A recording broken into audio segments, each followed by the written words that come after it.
নবীজি বলেন এরা জাহান্নামে যাবে শুধুমাত্র তার স্বামীকে একটা কথা বলার কারণে। বুখারী শরীফ 29 নম্বর হাদিস। উরিতুন নারা ফাইদা আকতারু আহলিহা নিসা ইয়াকফুর। নবীজি বলছেন অধিকাংশ নারীরা শুধু জাহান্নামে যাবে একটা কারণে, আর সেই কারণটা কি জানো? আমি মেরাজের রাত্রিতে গিয়ে দেখেছি উরিতুন নারা ফাইদা আকতারু আহলিহা নিসা ইয়াকফুর, অধিকাংশ নারীকে আল্লাহ জাহান্নামের মধ্যে দিয়েছে। আমি জিব্রাইলকে জিজ্ঞাসা করলাম, ভাই জিব্রাইল, কি লা ইয়াকফুরনা বিল্লাহ, এরা কি আল্লাহর সাথে কুফরি করেছে? এরা কি আল্লাহর সাথে শিরিক করেছে? এর জন্য কি আল্লাহ এদেরকে জাহান্নামে দিয়েছে এই নারীগুলোকে?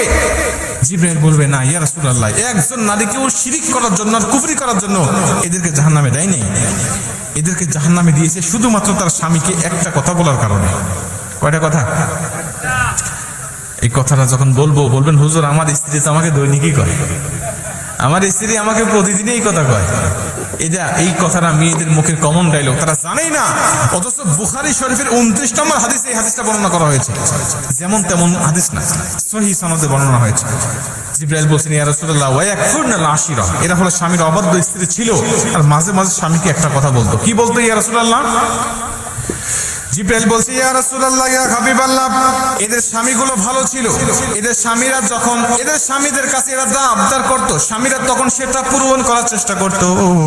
যখন ভালো খাবার চাইতো স্বামীরা খাবার দিত, যখন ভালো পোশাক চাইতো তখন ভালো পোশাক দিত, যখন কোনো জায়গায় ঘুরতে যেতে চাইতো তখন ঘোরার জন্য বেড়াতে জন্য নিয়ে যাইতো নবীজি। কিন্তু তারপরেও যদি কোনো সময় এই স্বামীরা স্ত্রীকে সন্তুষ্ট করতে না পারবে, এই স্বামীরা যদি কোনো সময় স্ত্রীকে সন্তুষ্ট করতে না পারে, ঠিক সেই সময় এই স্ত্রীরা একটা কথা বলে উঠতো, ক্বালাত মা রাআইতু মিনকা খায়রুন কত্তু। এই কথাটা তারা বলে উঠতো।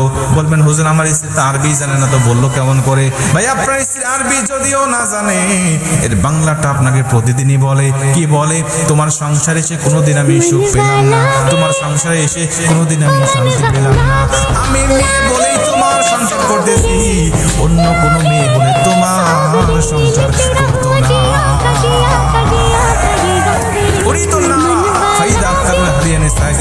নবীজি বলছেন ওই নারী, ইসরাইল বলছেন নারী বলতো,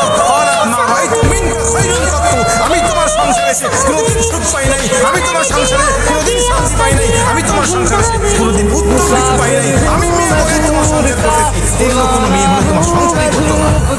বলে সাথীর মা বোনরা বলে না, এরা ভালো আছে। মা বোনেরা মনোযোগ দিয়ে শোনেন, যদি এই কথাটা ভুলেও বলে ফেলেন, আজকের থেকে তওবা করে নেন, আল্লাহ আর বলবো না, বলেছি তো বলেছি আর বলবো না, এইটাই শেষ। আমার স্বামী, একটা স্বামী স্ত্রীর জন্য কতটা অবদান রাখে। নবীজি বলছেন যদি আল্লাহর পরে কাউকে সেজদা দেওয়া জায়েজ হতো, আমি বলে দিতাম প্রতিটা নারীকে তার স্বামীকে সেজদা দেওয়ার জন্য।